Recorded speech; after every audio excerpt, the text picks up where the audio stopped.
Tuhan, pengampunan yang Kau beri untukku. Kita masuk dalam saat teduh.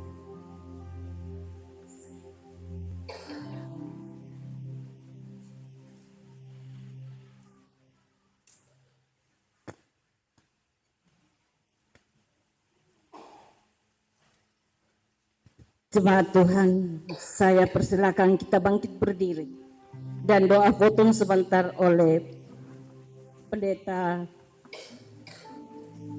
Francisco Rupa MA. Kita memuji Tuhan dari NKI nomor 85, Suci, Suci, Suci Allah Maha Tinggi.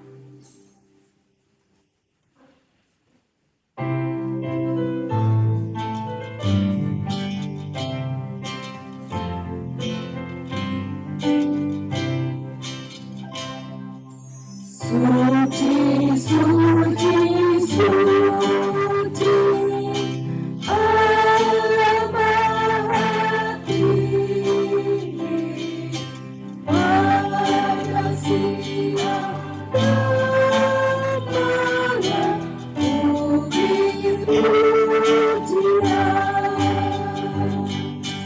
Suci, suci, suci,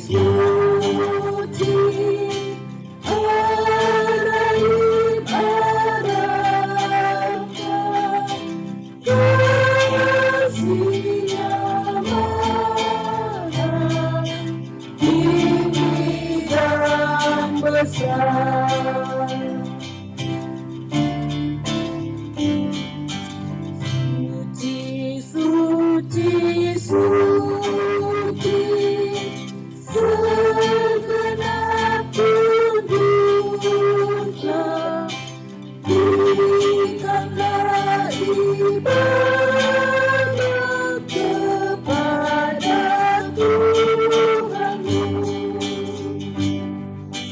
yang salah dan nyata, segenap penduduklah, selama-lamanya. Ayat 3.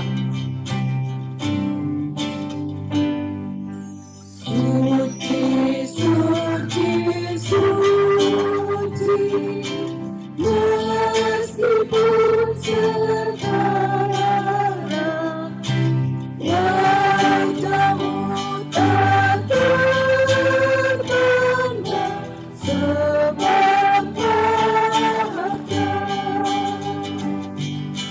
yang Tuhan saja yang tiada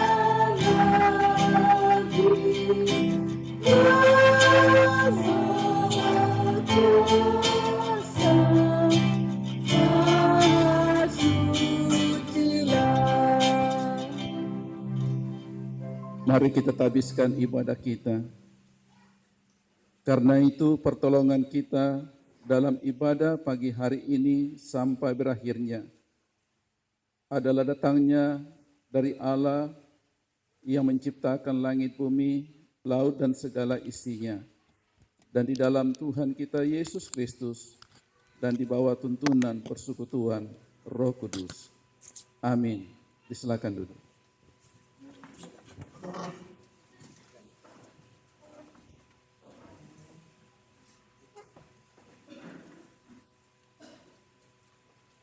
Kita lanjut memuji Tuhan dari NKI nomor 202. Ku bernyanyi dengan kaum ketebusan.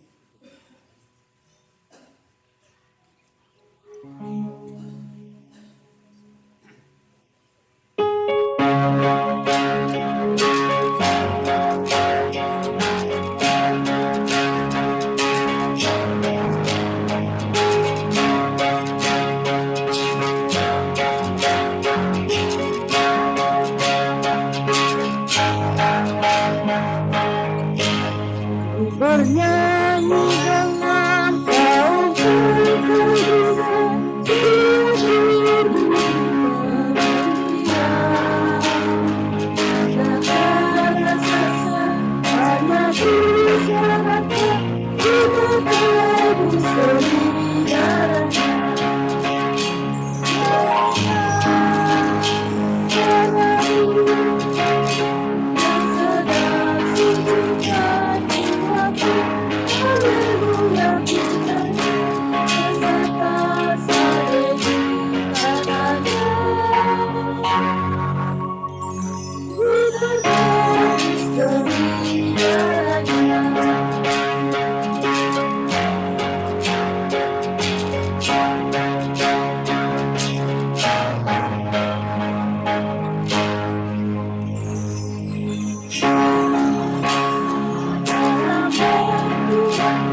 jiwaku, haleluya menyanyi beserta selalu katanya. Menembus peninggalannya. Jemaat Tuhan, saya persilakan kembali bangkit berdiri dan kita masuk dalam pengakuan iman rasuli. Kita ucapkan secara bersama-sama. Aku percaya kepada Allah, Bapa yang Maha Kuasa, Khalik langit dan bumi.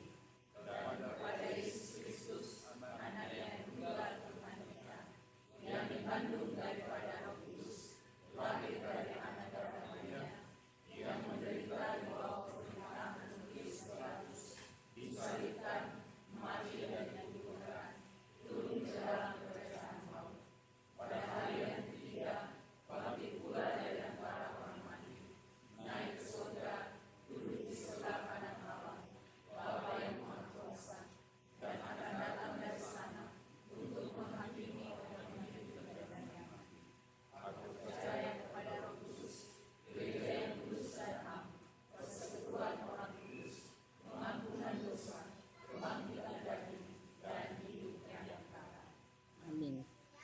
Silakan duduk. Doa syafaat sebentar akan dipimpin oleh Ibu Pendeta Roslina Marce MTH. Mari kita memuji Tuhan dari KPGK nomor 55 bersamamu Bapa.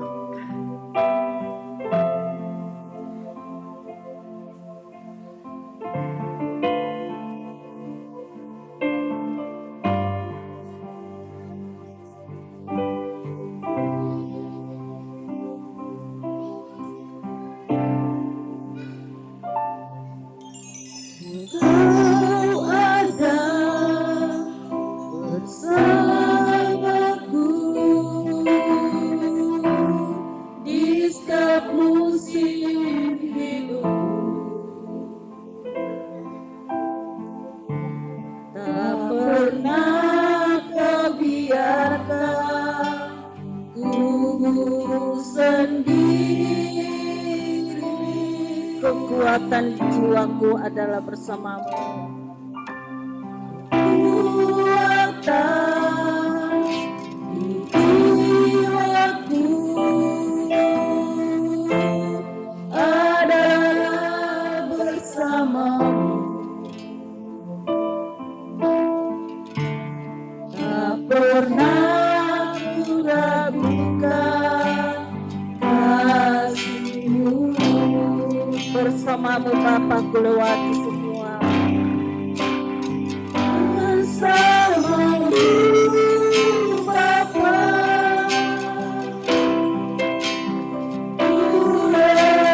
ku lewati semua.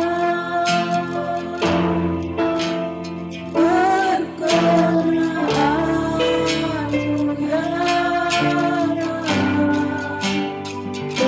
teguhkan hatiku. Engkau yang bercinta memberi pertolongan. Engkau yang bercinta memberi pertolongan.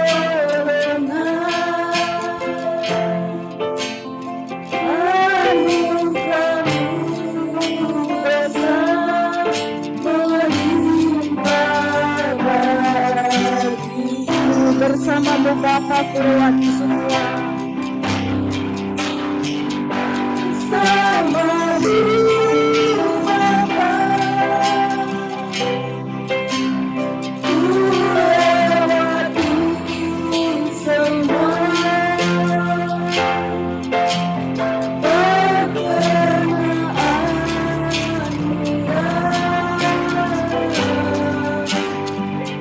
Pertemukan hatiku.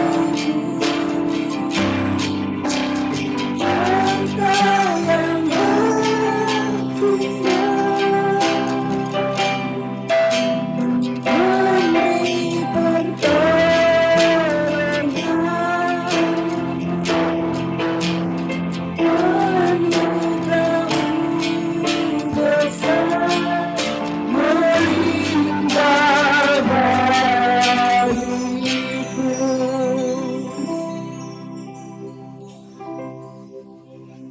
Kepadamu ya Tuhan, kami datang mengangkat pujian dan ucapan syukur. Begitu besar kasih setiamu di dalam kehidupan kami. Engkau ada selalu bersama-sama dengan kami di setiap musim kehidupan kami. Engkau tidak pernah meninggalkan kami. Kami boleh ada sebagaimana adanya sampai saat ini. Itu semua oleh karena anugerah Tuhan. Dan kami bersyukur kepadamu. Dengan perkenan-Mu, kami boleh kembali ada di tempat ini bersama-sama. Datang memuji memuliakan nama Tuhan. Mempersembahkan tubuh, jiwa, dan roh kami sebagai persembahan yang hidup, yang kudus, dan yang berkenan kepada Tuhan. Kami bersyukur kepadamu dalam menunaikan tugas tanggung jawab yang Tuhan telah percayakan. Tuhan telah bersama-sama dengan kami 1 minggu yang lalu, sehingga kami dapat boleh melaksanakannya dalam tuntunan Tuhan. Juga kami bersyukur kepadamu bersama dengan beberapa anggota jemaat Tuhan yang boleh berulang tahun dalam minggu ini. Terima kasih Tuhan untuk umur yang Tuhan sudah anugerahkan, sehingga mereka Tuhan dapat boleh merasakan kasih dan pemeliharaan Tuhan. Juga bersyukur kepadamu bahwa ada beberapa juga di antara anggota jemaat Tuhan yang dalam keadaan tubuh lemah oleh karena penyakit. Tetapi kami bersyukur kepadamu dengan pertolonganmu, dengan jamahan tangan kuasa-Mu. Mereka boleh memperoleh kesembuhan daripada Tuhan. Dan juga kami bersyukur kepadamu bahwa ada beberapa di antara anggota jemaat Tuhan yang beberapa waktu yang lalu tidak bersama dengan kami oleh karena tugas pekerjaan ada di luar kota Makassar. Terima kasih untuk perkenanan Tuhan. Pada hari ini Tuhan, kami boleh ada bersama-sama dalam penyembahan kami kepadamu. Dan pada saat ini ya Tuhan, kami datang berdoa kepada Tuhan untuk persekutuan kami jemaat-Mu Gereja Kibait Tamalandrea. Kami serahkan kepadamu, Engkau terus memberkati dan menolong kami. Kami semua Tuhan saling mengasihi, saling bersatu seia sekata, mengiring, memuji, memuliakan nama Tuhan. Boleh bersama-sama melayani Tuhan sesuai dengan karunia atau talenta yang Tuhan anugerahkan. Dan kami berdoa kepadamu buat para majelis gereja, juga semua pengurus intragerejawi. Kami serahkan kepadamu Tuhan, terus memperlengkapi kami dengan kuat kuasa hikmat, kemampuan wibawa sorgawi, sehingga kami boleh mampu melaksanakan tugas tanggung jawab pelayanan yang mulia yang Tuhan telah percayakan kepada kami. Bapa di sorga, kami berdoa kepadamu, mendoakan kami semua dalam tugas tanggung jawab yang Tuhan telah percayakan sesuai dengan profesi kami masing-masing. Kami berdoa kepadamu, terus memberikan kami kemampuan, memberikan kami kesehatan, sehingga kami dapat melaksanakan tugas pekerjaan kami dalam tuntunan. Dan kami berdoa bagi jemaat-Mu yang sudah lanjut, yang sudah pensiun. Kami berdoa Tuhan terus memberkati dan menolong, sehingga dalam jalan kehidupan yang Tuhan masih anugerahkan, mereka juga terus merasakan berkat-berkat Allah. Mereka terus setia beriman kepada Tuhan. Bapa di sorga, kami juga berdoa kepadamu, mendoakan jemaat-Mu yang dalam proses pemulihan. Kami serahkan kepadamu, Engkau kiranya jamah kami semua. Sembuhkanlah kami Tuhan, sehingga kami boleh pulih, sehat, dan kuat kembali untuk melaksanakan seluruh kegiatan-kegiatan yang Tuhan masih percayakan. Kami juga datang berdoa kepadamu, mendoakan akan jemaat-Mu yang merindukan keturunan. Kami berdoa kiranya Engkau ya Tuhan menyatakan rencana dan kehendak-Mu. Kami rindu Tuhan, jemaat-Mu yang merindukan keturunan, kedepannya dapat boleh Tuhan mendapatkan keturunan yang sesuai dengan kehendak daripada Allah sendiri. Bapa di dalam sorga, kami berdoa kepadamu, mendoakan anak-anak kami dalam pendidikan mereka, baik dari tingkat PAUD sampai ke perguruan tinggi. Tuhan terus memberkati, berikan hikmat, kepintaran, biaya pendidikan yang mereka butuhkan. Tuhan selalu mempercukupkan. Dan kami berdoa bagi jemaat-Mu yang mencari tempat pekerjaan. Kami serahkan kepadamu, kiranya Engkau terus memberkati, membuka jalan, membuka kesempatan. Sehingga mereka dapat boleh memperoleh tempat pekerjaan. Mereka juga boleh berkarya. Mereka boleh merasakan dan menikmati berkat Tuhan. Bapa di sorga, kami berdoa kepadamu untuk pertemuan pekerja Gereja Kibait yang akan dilaksanakan di Tanah Toraja. Mulai dari tanggal 3 sampai dengan tanggal 5. Kami serahkan kepadamu, kiranya Engkau Tuhan memberkati kami sebagai hamba-hamba Tuhan yang akan ikut dalam pertemuan ini. Kiranya Engkau tolong kami, buka jalan bagi kami, sehingga ya Tuhan, kami dapat boleh menghadiri pertemuan pekerja. Kami dapat boleh diperlengkapi, dibekali, untuk kami dapat boleh tetap setia eksis di dalam melayani Tuhan ke depan. Bapa di sorga, kami datang berdoa kepadamu, mendoakan pembangunan rumah pastori yang kami gumuli bersama saat ini. Kiranya Engkau Tuhan memberkati, dan kiranya Engkau menolong kami membuka tingkap-tingkap langit-Mu, sehingga ya Tuhan kami dapat boleh memperoleh berkat Tuhan, untuk kami dapat boleh pakai melanjutkan pembangunan rumah pastori. Dan kami berdoa untuk gedung El Sade tempat kami beribadah. Tuhan kiranya terus memberkati, sehingga gedung ini Tuhan tetap aman, kami juga nyaman menggunakannya di dalam memuji, memuliakan nama Tuhan. Dan berdoa kepadamu untuk hamba-Mu sekeluarga sebagai pemilik gedung ini. Tuhan terus memberkati dalam rumah tangga mereka, dalam pekerjaan mereka, sehingga mereka terus merasakan dan menikmati berkat Tuhan. Demikian kami berdoa untuk rumah pastori yang kami masih gunakan sampai hari ini. Tuhan kiranya terus memagari dengan sepasukan malaikat-Mu, sehingga kami terus aman, kami dapat boleh Tuhan menatap pelayanan di tempat itu, sampai kapan Tuhan menghendaki kami ada di rumah pastori itu. Bapa di sorga, kami datang berdoa kepada Tuhan, mendoakan kegiatan-kegiatan pelayanan yang akan kami laksanakan ke depan. Tuhan terus memberkati dan menolong kami, sehingga kami semua Tuhan bergandengan tangan untuk mengangkat pelayanan yang akan kami laksanakan. Berdoa untuk pemerintah bangsa negara kami, Tuhan memberkati, berkati pemerintah kami, boleh memerintah sesuai dengan kehendak Tuhan, sesuai dengan maksud Tuhan. Kami rindu negara kami selalu aman, damai, sejahtera. Kami bebas semua beraktivitas secara khusus di dalam memuji, memuliakan nama Tuhan. Berkati juga sekolah-sekolah teologi yang ada, sehingga melalui lembaga ini dipakai terus untuk memperlengkapi setiap anak-anak-Mu yang Engkau pilih untuk pelayanan Tuhan ke depan. Terima kasih Bapa di sorga. Berkati sertai pelihara kami dalam sepanjang ibadah kami. Ibadah kami menyenangkan hati Tuhan. Dalam nama Tuhan Yesus kami berdoa. Amin.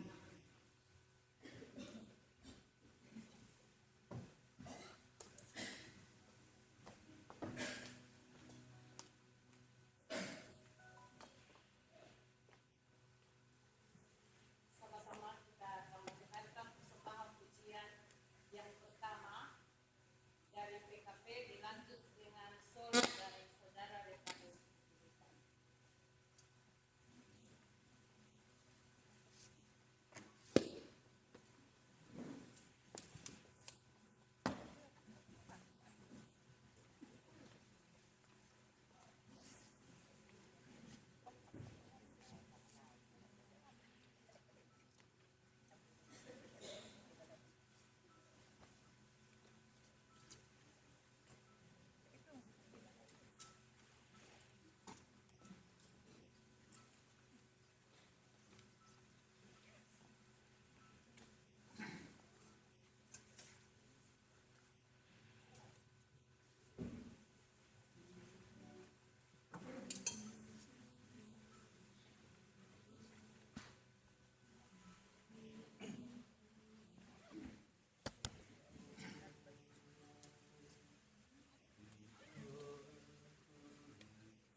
apapun yang terjadi di dalam hidupku, selalu ku berkata, Tuhan Yesus baik dalam segala hal yang terjadi. Tetap ku berkata, Tuhan Yesus baik.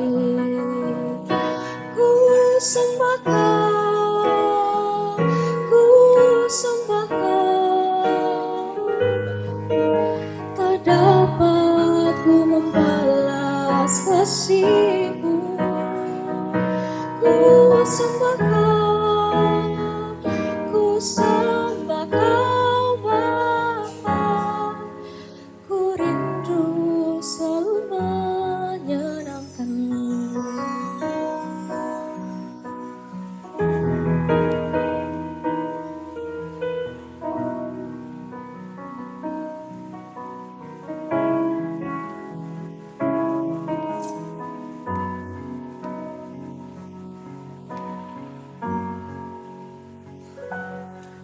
Apapun yang terjadi di dalam hidupku, selalu ku berkata, Tuhan Yesus baik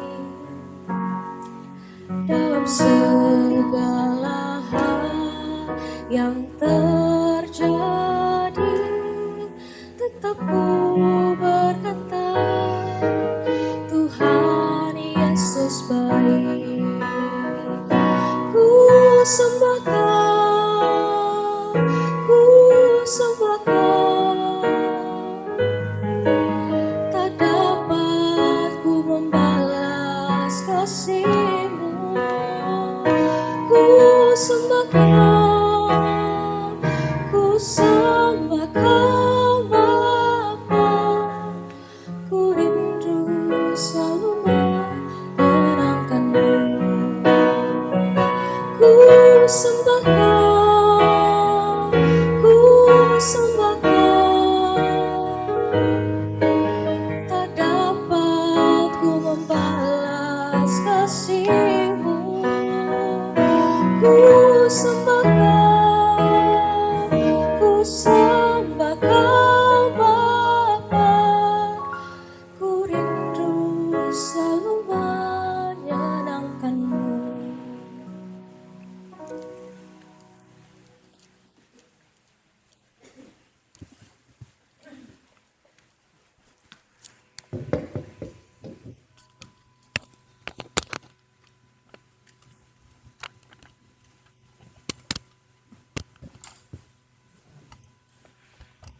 Itulah dua pujian, kiranya kita boleh diberkati lewat pujian. Tiba waktunya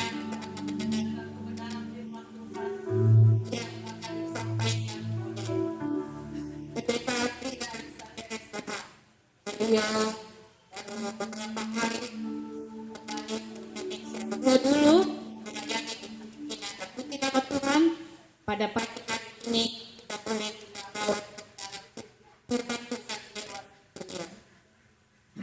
saya jemput kita bangkit berdiri dan kita memuji Tuhan dari NKI nomor 139, Kirim Cahyamu.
Kita berdoa.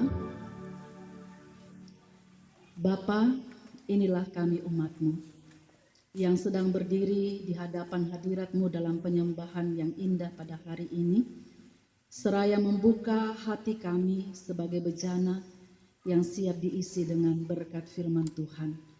Oleh sebab itu Tuhan, arahkanlah pikiran kami, fokuskanlah, dan biarlah kami mempersiapkan pendengaran kami dengan baik. Kami menerima berkat firman Tuhan dan kami akan mengaplikasikannya di dalam hidup kami. Hamba-Mu yang hadir hari ini yang Telah utus datang untuk menjadi saluran berkat firman-Mu dalam urapan wibawa surgawi. Engkaulah yang akan memperlengkapi dengan hikmat dan kuasa, dan sekiranya hamba-Mu berbicara, menyampaikan firman-Mu seturut dengan isi hati-Mu bagi kami. Bapa, inilah kami umat-Mu. Bersabdalah kepada kami di dalam nama Tuhan Yesus Kristus yang adalah firman yang hidup. Kami berdoa. Amin. Silakan duduk. Shalom. Puji Tuhan, salam sejahtera dalam Tuhan kita Yesus Kristus. Terima kasih kepada tim gembala bersama dengan tentunya tim penatua diaken yang memberikan kesempatan bagi saya hari ini ada di sini untuk menyampaikan firman Tuhan. Kami baru kembali dari ladang pelayanan dari Filipina 4 tahun yang lalu melalui Gereja Kibait yang bermitra dengan lembaga misi SIM, Serving in Mission, di mana suami saya melayani dari tahun 2011, maka melalui sidang sinode 2020 atas mitra itu kami diutus sebagai utusan misi Gereja Kibait untuk pelayanan ke Filipina, penjangkauan diaspora Indonesia dan juga pelayanan komunitas N yang ada di sana. Puji Tuhan, 4 tahun di ladang misi. Sebulan yang lalu, pertengahan Januari, kami boleh kembali. Dalam pelayanan itu istilahnya masa sabatikal, tapi biasanya orang menyebutnya masa cuti. Cuman kalau masa cuti dalam pelayanan tidak enak kedengarannya. Oh, cuti berarti pulang santai-santai. Kalau dalam pelayanan misi itu istilahnya masa sabatikal. Masa sabatikal sebenarnya tujuannya adalah kembali ke gereja asal di mana gereja mengutus untuk kita sosialisasi pelayanan, untuk kita sharing pelayanan sehingga gereja yang mengutus boleh paham apa yang kita kerjakan di ladang pelayanan. Dan untuk saat ini kami sedang menantikan kelanjutan pelayanan ke depan berdasarkan keputusan sinode nantinya di sidang bulan Maret. Puji Tuhan bahwa kami boleh hadir hari ini. Sebenarnya beberapa hari yang lalu saya telepon Ibu Gembala karena beliau adalah sahabat saya. Saya katakan saya mau jalan-jalan ikut ibadah bersama jemaat di Taman Andrea. Saya meninggalkan Klasis Makassar itu sudah 10 tahun lebih. Jadi saya beribadah bersama jemaat Taman Andrea itu waktu masih sama Bapak Pendeta Manondo dan sekali dengan Bapak Yoel. Jadi saya sudah tidak ingat lagi tempatnya. Saya katakan mau datang jalan-jalan ibadah bersama jemaat. Beliau katakan, sekalian Bu, sampaikan firman Tuhan. Saya bilang, kalau hambanya sudah berkata, siapa lagi yang akan berani menolak? Jadi terima kasih untuk kesempatan hari ini.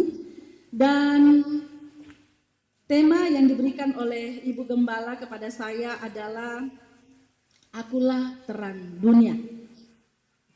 Mari kita bersama-sama membuka firman Tuhan dalam Injil Yohanes pasal yang ke-8, ayat yang ke-12 dan ayat yang ke-20. Injil Yohanes pasal yang ke-8, ayat yang ke-12 dan ayat yang ke-20. Firman Tuhan berkata demikian. Yesus berkata lagi kepada mereka, Akulah terang dunia. Siapa yang mengikut aku, ia tidak akan berjalan dalam kegelapan, melainkan ia akan mempunyai terang kehidupan. Ayat 20. Kata-kata itu dikatakan Yesus dekat perbendaharaan, waktu ia mengajar di dalam bait Allah. Tidak seorang pun menangkap dia karena saatnya belum tiba. Akulah terang dunia. Itu adalah salah satu dari 7 perkataan Yesus di dalam Injil Yohanes ketika dia menunjuk dirinya dan berkata, Akulah. Ya, jadi ada 7 perkataan Yesus dalam Injil Yohanes yang menyebut dirinya dan mengatakan, Akulah. Yohanes pasal 6 ayat 35 dia berkata, Akulah roti hidup. Yohanes 8 ayat 12 dia berkata, Akulah terang dunia. Yohanes 10 ayat 9 dia berkata, Akulah pintu. Yohanes 10 ayat 11 dia berkata, Akulah gembala yang baik. Yohanes 14 ayat 6 dia berkata, Akulah jalan kebenaran dan hidup. Dan Yohanes 15 ayat 1 dan 5 dia berkata, Akulah pokok anggur. Jadi ada 7 perkataan Yesus dalam Injil Yohanes yang menyebut dirinya Akulah. Dan khusus pada hari ini berdasarkan tema yang telah disepakati oleh tim gembala, kita akan membahas tentang Akulah terang dunia. Jemaat kekasih, pada waktu Yesus menyatakan Akulah terang dunia, di dalam ayat yang ke-20 di situ dikatakan ia mengatakan hal itu ketika dia dekat perbendaharaan.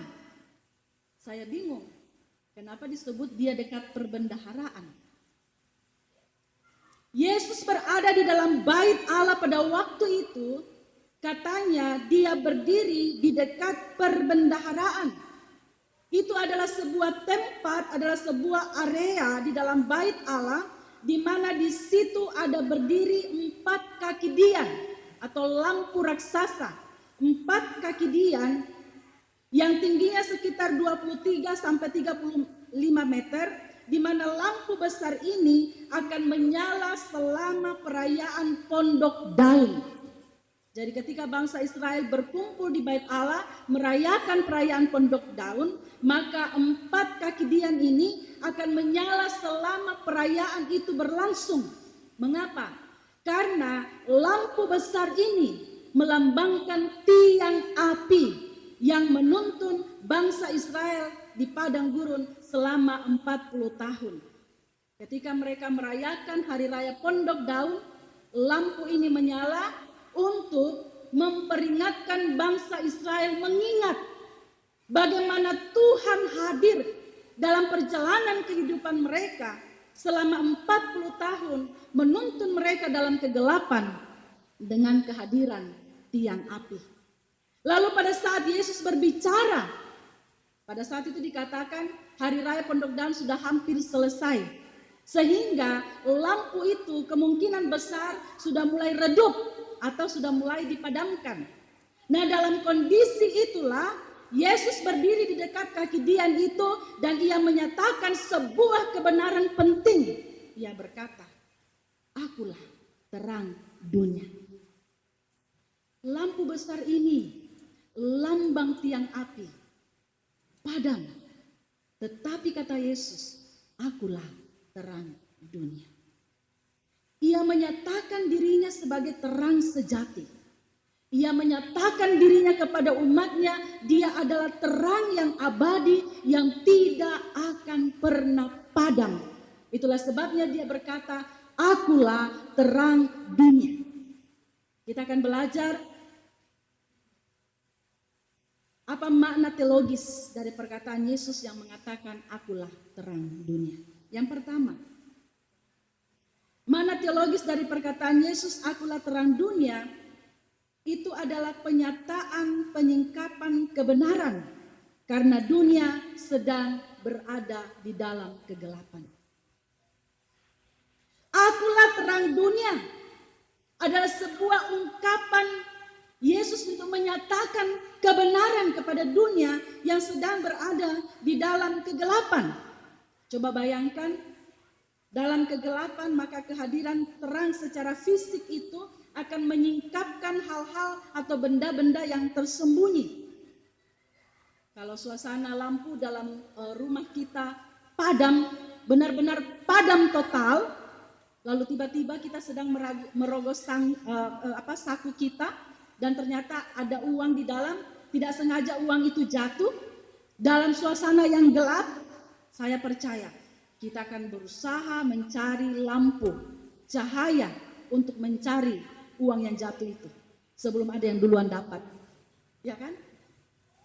Di dalam kegelapan kita membutuhkan cahaya untuk mencari sesuatu yang penting bagi kita.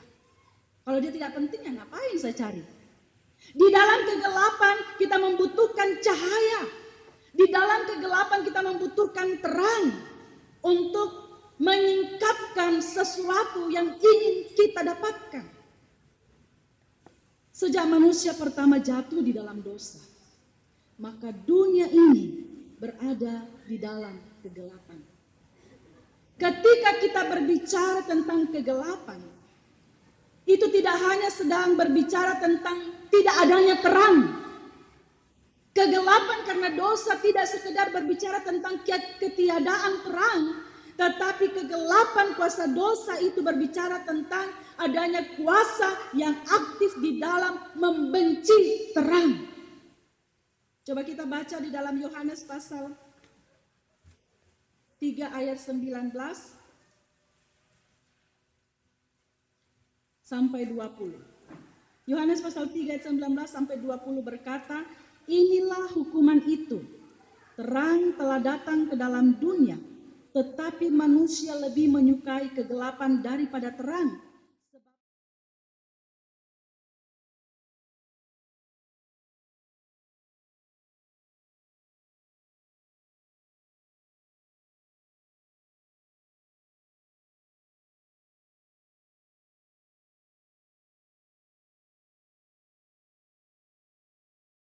Dosa membuat kita membenci kebenaran. Kegelapan dosa membuat kita lebih senang bersembunyi di dalam perbuatan-perbuatan jahat. Dan itulah yang dipahami oleh Kristus. Ia mengenal itu, bahwa kegelapan dosa itu begitu nyata, melingkupi dunia ini, melingkupi kehidupan manusia, sehingga membuat manusia mulai membenci kebenaran, mulai menikmati hidup dalam perbuatan-perbuatan yang jahat. Karena itu, ia datang sebagai terang. Ia datang sebagai terang untuk menyingkapkan kebenaran tentang Allah. Siapakah Allah itu? Karena tidak ada seorang pun yang dapat mengenal Allah, melihat Allah selain daripada Yesus Kristus sendiri yang menyatakan dirinya dialah Allah yang sejati. itu dia datang sebagai terang untuk dapat menerangi hati manusia yang berada dalam kegelapan dosa. Dia datang sebagai terang untuk menunjukkan jalan keselamatan kepada manusia yang sedang meraba-raba di dalam kegelapan. Supaya manusia yang terpisah dari Allah karena kegelapan dosa dapat dibawa kembali kepada Allah dalam terang kemuliaannya. Firman Tuhan berkata, dalam kegelapan dosa, perbuatan baik apapun yang kita lakukan, itu tetap bagaikan kain kotor di hadapan Tuhan.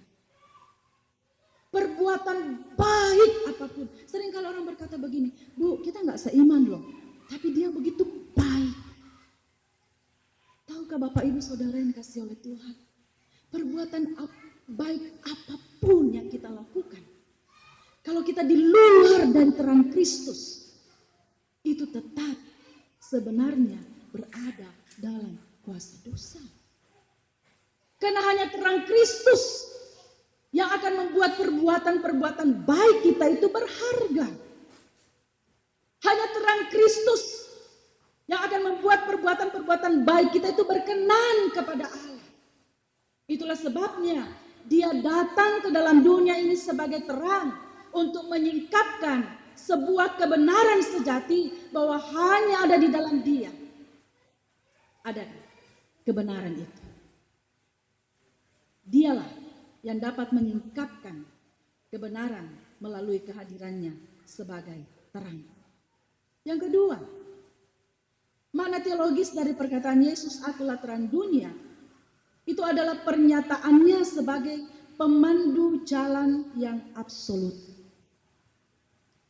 Ketika dia berkata, akulah terang dunia, ia sedang memproklamirkan dirinya sebagai pemandu jalan yang absolut. Kalau kita kembali kepada kisah kehidupan bangsa Israel, di mana bangsa Israel memiliki pengalaman sejarah kehidupan nenek moyangnya, bahwa tiang api itu adalah pemandu jalan absolut bagi mereka dalam kegelapan di padang gurun selama 40 tahun. Mereka berjalan di padang gurun selama 40 tahun dalam kegelapan, tidak ada lampu jalan. Di padang gurun tidak ada lampu jalan. Ratusan orang yang keluar berjalan di padang gurun, berada di dalam kegelapan. Lalu Allah hadir sebagai tiang api untuk menjadi pandu bagi mereka.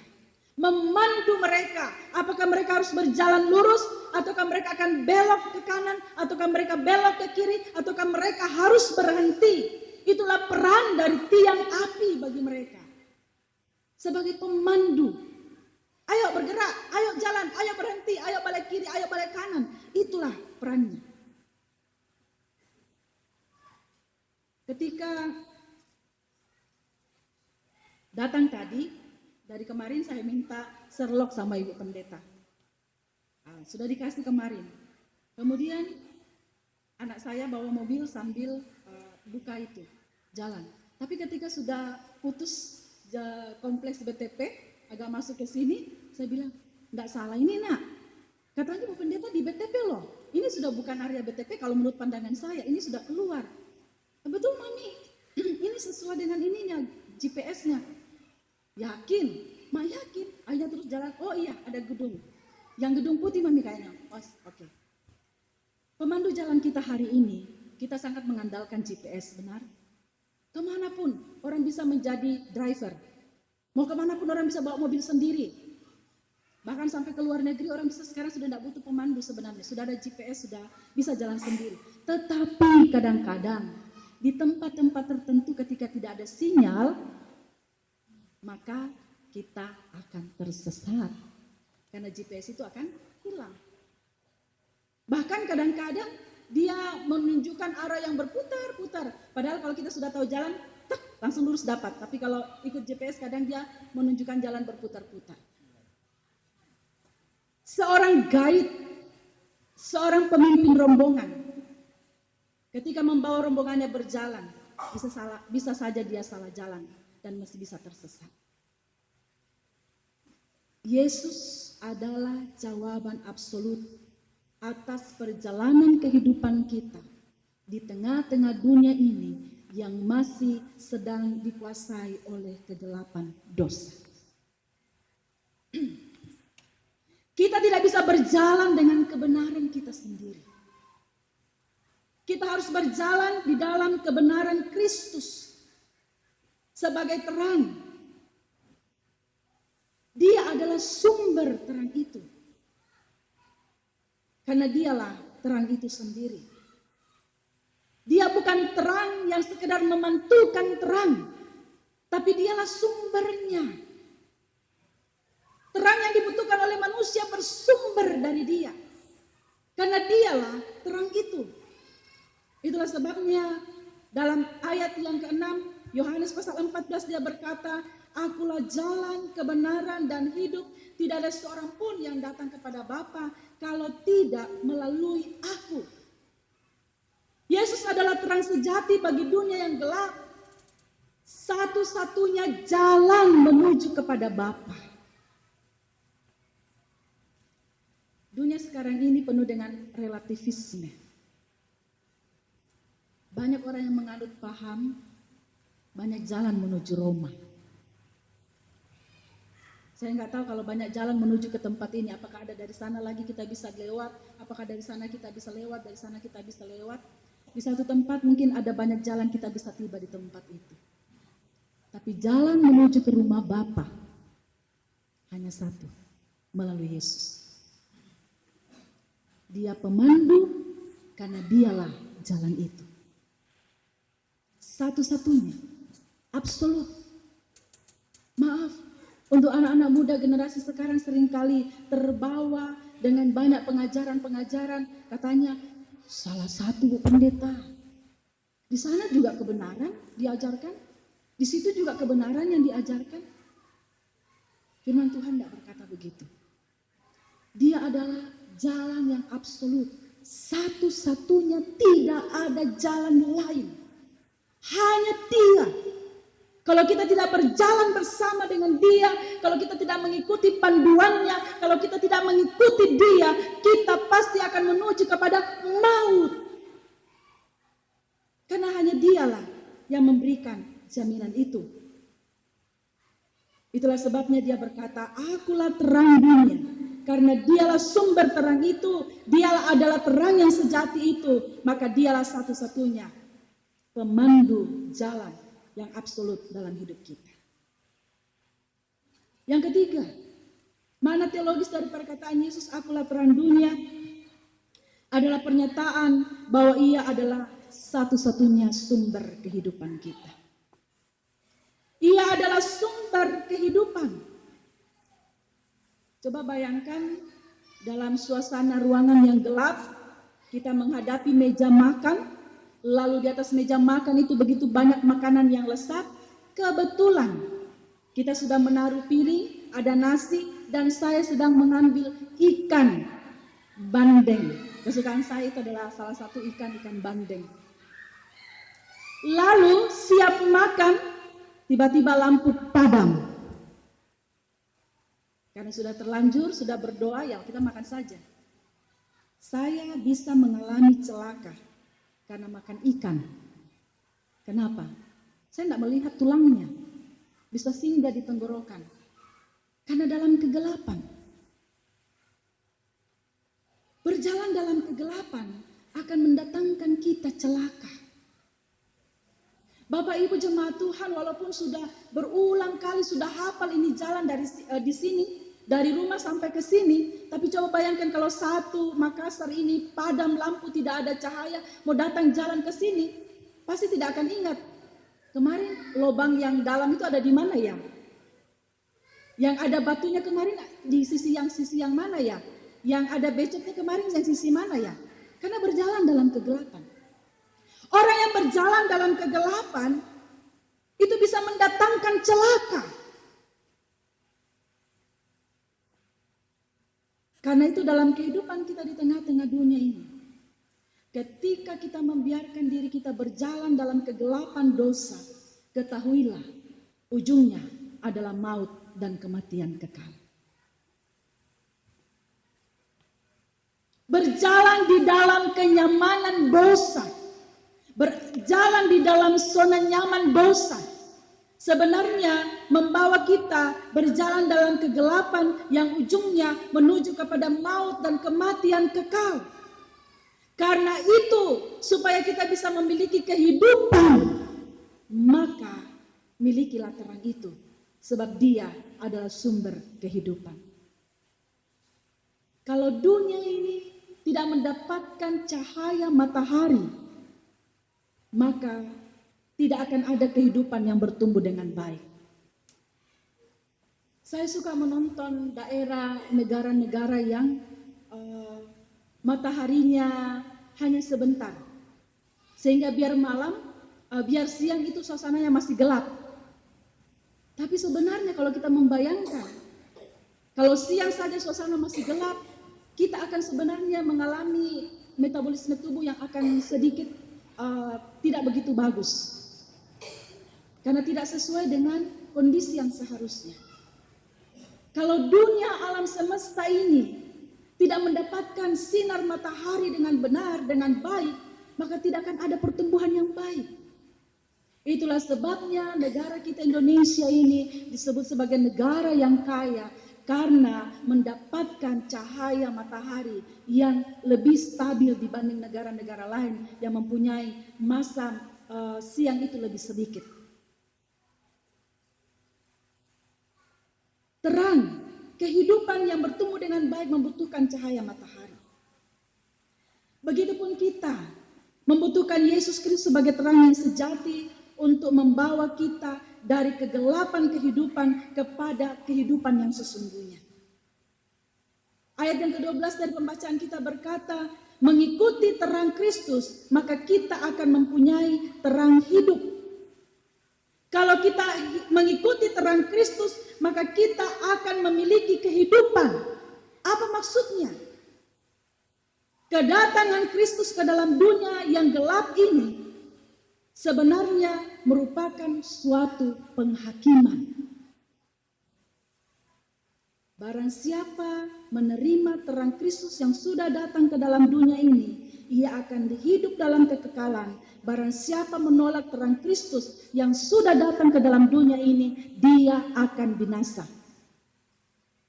Dan keputusan itu kita ambil ketika kita masih hidup sekarang, bukan pada waktu kita sudah mati. Orang yang sudah mati tidak akan lagi dihakimi. Penghakiman itu dimulai ketika kita masih hidup, berdasarkan respon kita terhadap terang yang sejati itu. Selama kita hidup, kita menolak terang yang sejati, kita akan menuju kepada kematian yang kekal. Selama kita hidup, kita menerima terang yang sejati, maka kita akan menerima kehidupan yang kekal. Karena itu orang yang sudah mati tidak perlu lagi didoakan supaya dia mendapat keselamatan, karena dia sudah menentukan pilihan hidupnya selama dia masih hidup. Ketika dia sudah mati, pilihan itu sudah dia bawa. Karena itu ketika ada orang yang kita kasihi, anak kita, keluarga kita, pasangan kita yang masih berada di luar terang Kristus, injililah mereka. Supaya mereka menerima terang Kristus sebelum kematian menjemput. Karena kalau kematian menjemput, mereka belum menerima terang Kristus, percayalah mereka menuju kepada kematian yang kekal. Karena Kristuslah satu-satunya sumber kehidupan yang kekal. Jemaat yang dikasihi oleh Tuhan. Kalau demikian, apakah aplikasinya? Yesus sebagai terang dunia dalam kehidupan kita sebagai orang percaya. Kalau dia adalah kebenaran yang hakiki itu, dia adalah jalan yang absolut itu, dia adalah sumber kehidupan yang sejati itu, maka apa implementasinya, apa aplikasinya dalam kehidupan kita sehari-hari supaya kita bisa menikmati janji-janji berkat-Nya dalam hidup kita. Yang pertama, teruslah berjalan di dalam terang Kristus. Tidak cukup menjadi orang Kristen KTP. Tidak cukup menjadi anggota gereja yang terdaftar. Tapi kita perlu benar-benar berjalan di dalam terang Kristus seumur hidup kita. Apa artinya? Artinya adalah secara rutin periksalah batin kita, periksalah tindakan kehidupan kita, periksalah kata-kata kita. Apakah kita tetap bertahan di dalam terang Kristus ataukah kita masih lebih suka sembunyi-sembunyi dalam kegelapan dosa, sedangkan kita sudah disebut sebagai orang Kristen. Status kita sebagai orang Kristen tidak cukup. Harus benar-benar hidup di dalam terang itu. Karena itu setiap saat kita perlu mengoreksi batin dan kehidupan kita. Pulang dari ladang pelayanan 4 tahun, saya mengalami banyak kekurangan yang perlu untuk diisi lebih lagi. Karena di ladang pelayanan itu segala sesuatu pelayanan berjalan lebih sedikit simpel. Kehidupan orang Filipina khususnya di Davao di mana kami tinggal itu hidupnya simpel. Makanya istilahnya simpleng buhay. Semuanya simpel. Makanannya simpel, lifestyle-nya pakaiannya simpel. Bahkan dalam beribadah pun itu semua serba simpel-simpel. Sehingga 4 tahun di ladang misi saya sudah terbiasa khotbah dengan simpel. Paling lama 15 menit, 20 menit, itu sudah paling lama. Sehingga 2 minggu lalu pelayanan di Dirgantara, saya katakan berapa menit saya khotbah, mereka katakan 35 sampai 40 menit Bu. Saya bilang waduh, saya sudah biasa khotbah 15 menit. Lalu dia katakan, kalau ibu khotbah 15 menit, ibu disuruh kembali lagi naik di mimbar nanti. Saya sudah terbiasa. Jadi ketika kembali ini, saya harus belajar lebih lagi. Karena ketika kita menyampaikan firman itu langsung masuk kepada aplikasi. Mereka tidak siap menerima posisi terlalu lama mendengar pengajaran seperti ini. Simple. Yang terpenting sebenarnya adalah bagaimana kita selalu memeriksa kehidupan kita. Setiap hari. Tidak cukup bahwa sekarang saya sudah jadi pendeta 20 tahun lebih, saya sudah terisi penuh. Tidak. Harus periksa diri setiap hari. Kenapa? Karena ada saja hamba Tuhan yang bisa jatuh di ujung kehidupannya. Ada saja majelis yang bisa jatuh di ujung pelayanannya. Ada saja anggota jemaat Tuhan yang jatuh dalam perjalanan hidupnya. Karena itu setiap hari kita harus berjalan dalam terang itu sampai kepada akhir hidup kita. Dan caranya adalah rutinlah. Periksa batin kita, perbuatan kita, tindakan kita, apakah tetap berada dalam terang ataukah mulai keluar. Karena dengan berjalan di dalam terang Kristus, itu akan menuntun kita pada prioritas hidup yang jelas.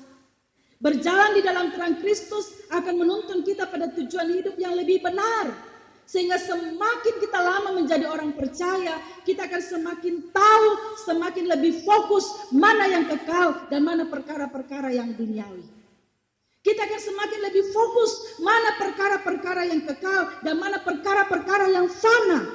Sehingga kita berjalan dan bisa berkata, saya selesai dengan hidup saya. Mengapa? Karena kita tetap berjalan di dalam terang. Yang kedua, aplikasi dari Yesus adalah terang dunia. Untuk kehidupan kita sehari-hari adalah hiduplah tetap menjadi terang bagi sesama. Kalau kita berjalan di dalam terang, mau tidak mau, itu berarti hidup kita harus menjadi terang bagi orang lain. Terang kita tidak boleh ditutup dengan gantang. Ya. Terang kita tidak boleh ditutup.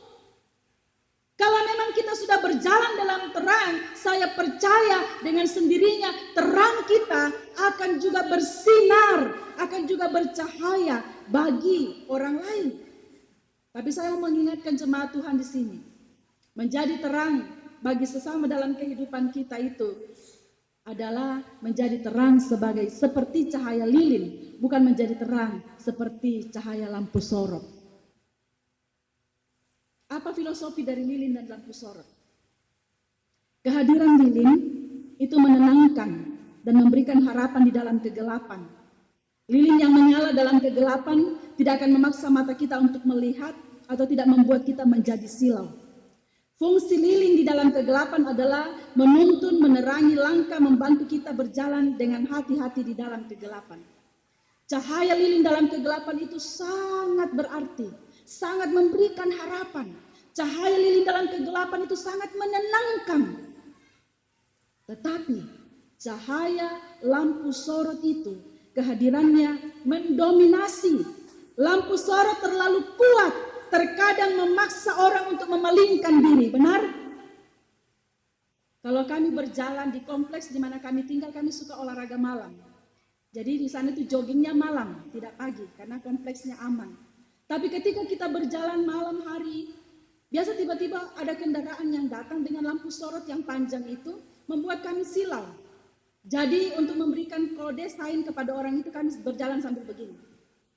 Lampu sorot Anda membuat mata kami silau, jadi kami jalan seperti ini. Lampu sorot membuat kita silau. Jadi orang Kristen jangan cahayanya menyilaukan orang lain, tapi cahayanya harus memberikan ketenangan bagi orang lain, memberikan harapan. Orang Kristen yang cahayanya seperti lampu yang menyilaukan, itu lebih kepada orang Kristen yang menjadi batu sandungan. Tapi orang Kristen yang cahayanya menenangkan adalah orang Kristen yang hadir menjadi berkat bagi orang lain. Karena cahaya kalau terlalu silau membuat orang lain juga bisa celaka. Tapi kalau cahaya itu menenangkan, membuat kita dihiburkan dan dikuatkan. Jadilah orang Kristen yang bercahaya bagi sesama, tetapi jangan menyilaukan orang lain. Yang ketiga, komitmenlah untuk mengikut Kristus. Komitmen ini adalah komitmen seumur hidup. Artinya teladani kehidupan Kristus. Apapun yang Kristus lakukan, teladanilah kehidupannya. Mengikut Dia, apapun tantangannya, apapun rintangannya, apapun badai kehidupannya, tetaplah ikut Dia dengan setia. Ibarat mercusuar di tengah-tengah lautan. Mercusuar di tengah-tengah lautan itu, lampunya, cahayanya sangat berarti bagi para nakoda kapal di tengah-tengah badai lautan yang gelap. Ketika kompasnya mati, ketika tidak ada yang menjadi panduan bagi mereka, ada mercusuar yang mereka lihat, maka mercusuar itu walaupun tetap berdiri di tempatnya, tapi ketika nakoda itu tetap berjalan menuju kepada cahaya lampu mercusuar itu, maka ia tidak akan pernah mengalami kapal yang karam dan kandas. Karena ia terus mengikuti tuntunan lampu mercusuar. Pelajaran rohaninya bagi kita adalah Yesus Kristus adalah mercusuar kehidupan kita. Badai masalah hidup kita di tengah-tengah dunia yang gelap karena dosa ini, mungkin saja hari ini belum reda. Mungkin saja hari ini tetap ada. Tetapi kita tidak akan pernah buta arah dalam menghadapinya. Asalkan kita tetap komitmen setia mengikut Yesus sampai akhir hidup kita. Apapun badai kehidupan yang sedang kita hadapi, tetaplah setia mengikut Yesus. Saya tahu singkat pergumulan jemaat Tuhan di tempat ini dalam hal tempat beribadah. Tapi tetaplah komitmen, tetaplah setia. Walaupun badai itu datang setiap 2 tahun dalam persekutuan jemaat Tuhan di tempat ini, tapi percayalah, mercusuar Kristus yang ada di sini berdiri, membuat jemaat Tuhan akan hadir menjadi berkat bagi lingkungan yang ada di tempat ini. Tidak pernah kebetulan Tuhan membawa kita berada di satu tempat. Tuhan selalu punya rencana yang indah, menjadikan hidup kita berkat bagi orang lain. Walaupun mungkin badai itu masih ada hari ini, kita masih belum bisa melihatnya, tetapi saya percaya jemaat Tuhan ada di tempat ini. Tuhan punya rencana untuk memberkati lingkungan yang ada di sini. Karena itu, tetaplah setia, berjalan di dalam terang Kristus. Dengan demikian, hidup kita akan menjadi berkat bagi banyak orang. Tuhan memberkati kita dengan firman-Nya. Kita berdoa. Bapa, hamba-Mu telah berhenti berkata-kata menyampaikan firman-Mu dalam segala keterbatasan. Tetapi Roh Kudus yang telah mengilhamkan firman itu akan berbicara kepada umat-Mu terus-menerus mengingatkan umatmu kebenaran ini, untuk terus menghidupinya, mengaplikasikannya, sehingga dengan demikian, kelak umatmu akan melihat bagaimana terangmu yang nyata di dalam hidup mereka. Mereka pancarkan kepada lingkungan, masyarakat, tetangga, dan keluarga, akan menjadi berkat satu kali kelak untuk kemuliaan bagi nama Tuhan. Biarlah terangmu bercahaya di daerah ini, mulai dari jemaat Tuhan yang ada di tempat ini. Terpujilah Engkau Bapa. Kami berdoa, bersyukur di dalam nama Yesus Kristus. Amin.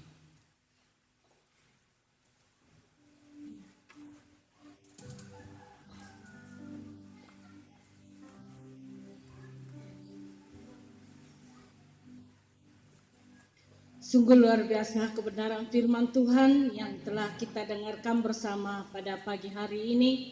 Kiranya firman Tuhan tidak lewat begitu saja, tetapi boleh mengambil bagian dalam kehidupan kita untuk kita pakai di dalam melayani Tuhan.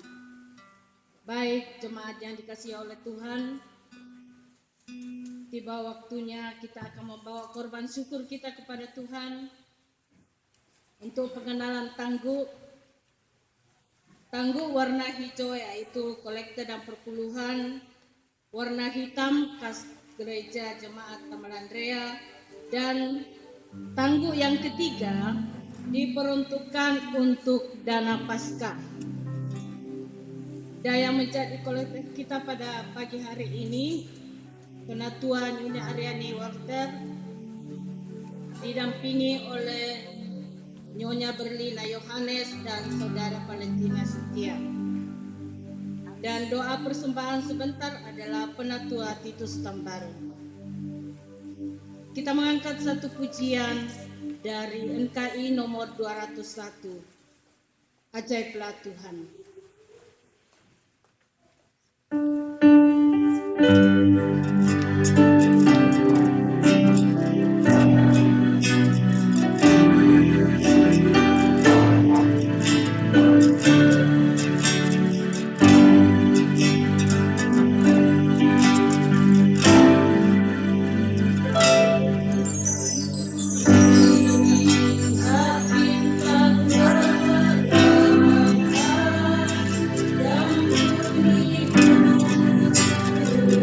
Yang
firman Tuhan, mari kita berdoa.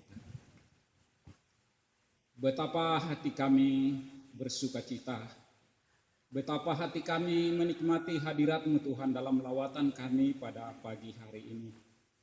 Dalam penyembahan kami ini Tuhan, kami sungguh yakin dan percaya bahwa Allah sudah hadir di tengah-tengah hati kami, menjadikan kami sebagai terang bagi sesama kami dimanapun kami berada. Terima kasih Tuhan, terima kasih lewat pemberitaan firman-Mu pada pagi hari ini. Kami boleh diberkati oleh firman-Mu. Kami boleh mendengarkan suara-Mu Tuhan lewat hamba-Mu Tuhan. Dan kiranya Tuhan memampukan kami untuk mengaplikasikan di dalam kehidupan kami. Kami berdoa ya Tuhan bagi hamba-Mu yang telah membawakan firman-Mu. Kembalikan kekuatan kepada hamba-Mu Tuhan. Berikan sukacita kepada hamba-Mu, perlengkapi hamba-Mu ini di dalam pelayanan selanjutnya. Dan berkati di dalam keluarga, dalam pelayanan selanjutnya Tuhan.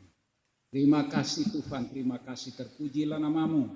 Dalam rangkaian ibadah kami pada pagi hari ini Tuhan, kami umat-Mu Tuhan diberikan kesempatan datang membawa persembahan syukur kami kepada Tuhan.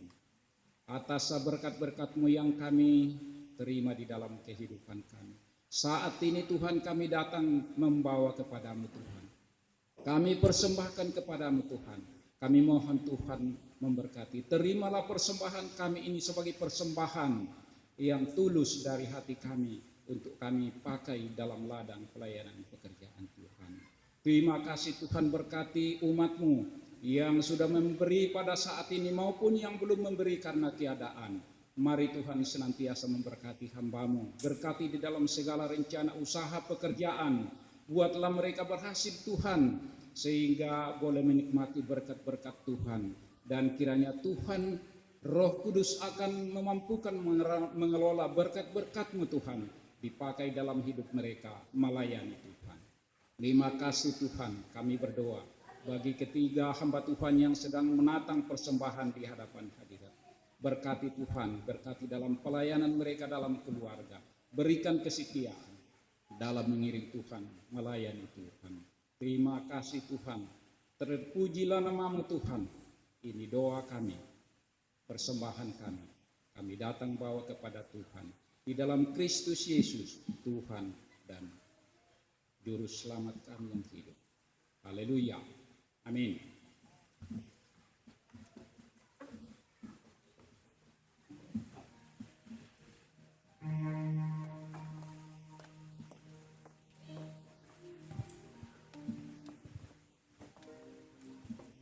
Doa berkat Pendeta Alfreda Arisanda SPH.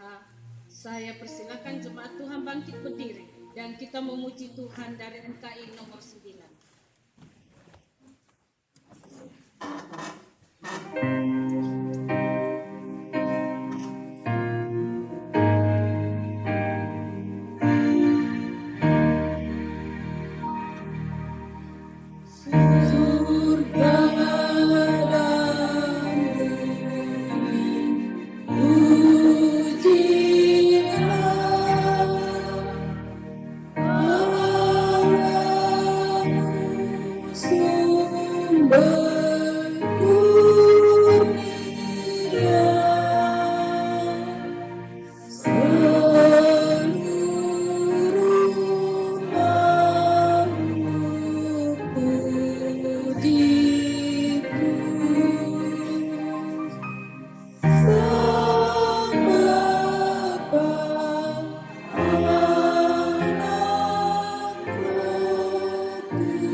Jemaat kekasih Tuhan, pulanglah dalam damai sejahtera Allah, arahkanlah hidupmu kepada Dia senantiasa, dan terimalah berkat-Nya. Tuhan memberkati engkau dan melindungi engkau. Tuhan menyinari engkau dengan wajah-Nya dan memberi engkau kasih karunia. Tuhan menghadapkan wajah-Nya kepadamu dan memberi engkau damai sejahtera. Hari ini seumur hidupmu, hingga Yesus datang pada kali yang kedua menjemput setiap orang yang percaya kepadanya. Amin.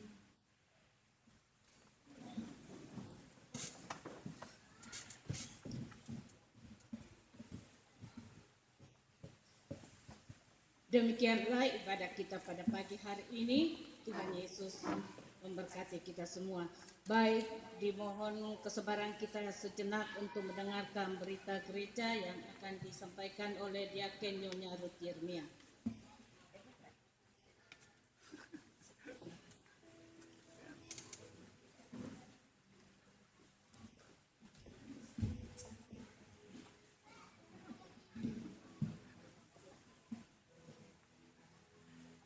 Salam. Selamat hari Minggu.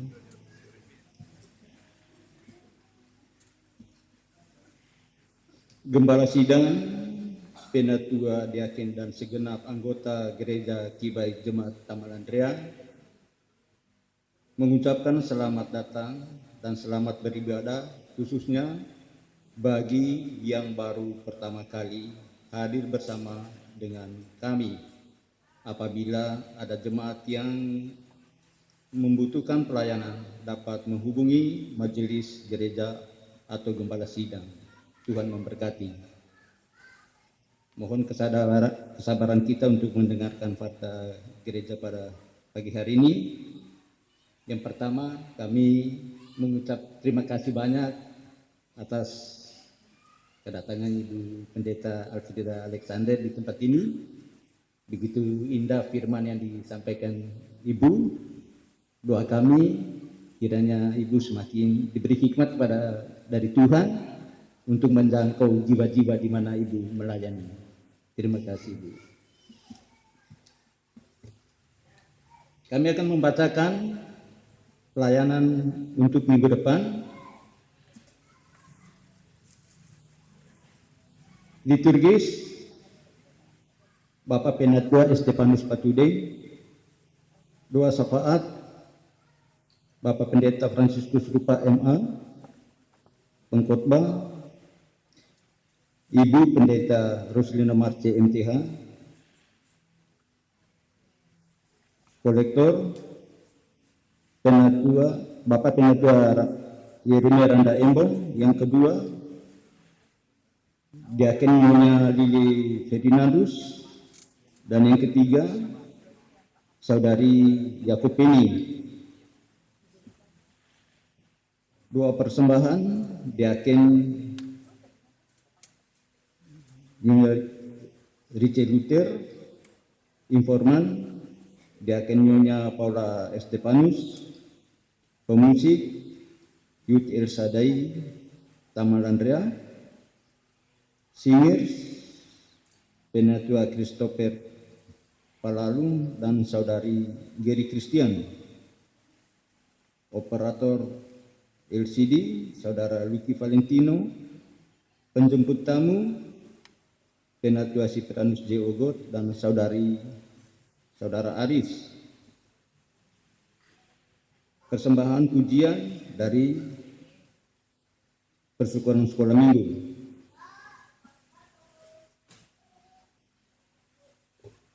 Jemaat yang berulang tahun, Ibu Enike Iriono Patulat pada tanggal 18 Februari, kiranya Tuhan memberkati di dalam kehidupan selanjutnya, bahkan dalam keluarga dan pelayanannya. Ibadah doa pada hari Jumat tanggal 27 Februari 2026 pukul 18.30 WITA bertempat di gedung El Shaddai. Di tempat ini liturgis Ibu Justin, pemusik Saudari Geri Christian, pengkhotbah Ibu Pendeta Roslina Marce MTH. Informasi tambahan, ibadah perdana PKM dilaksanakan pada tanggal 1 Maret 2026 di Gedung El Shaddai dimulai jam 18.30. Yang kedua, ibadah pertama bulanan, ibadah perdana bulanan kelas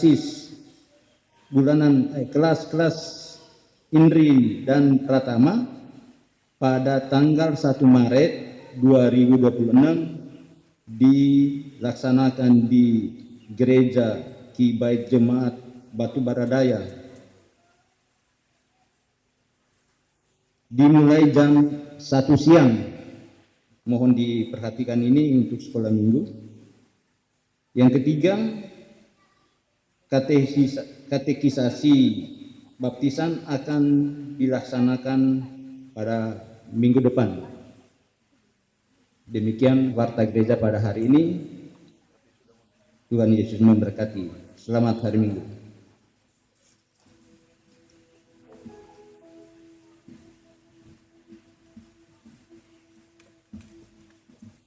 Ya, shalom. Ya.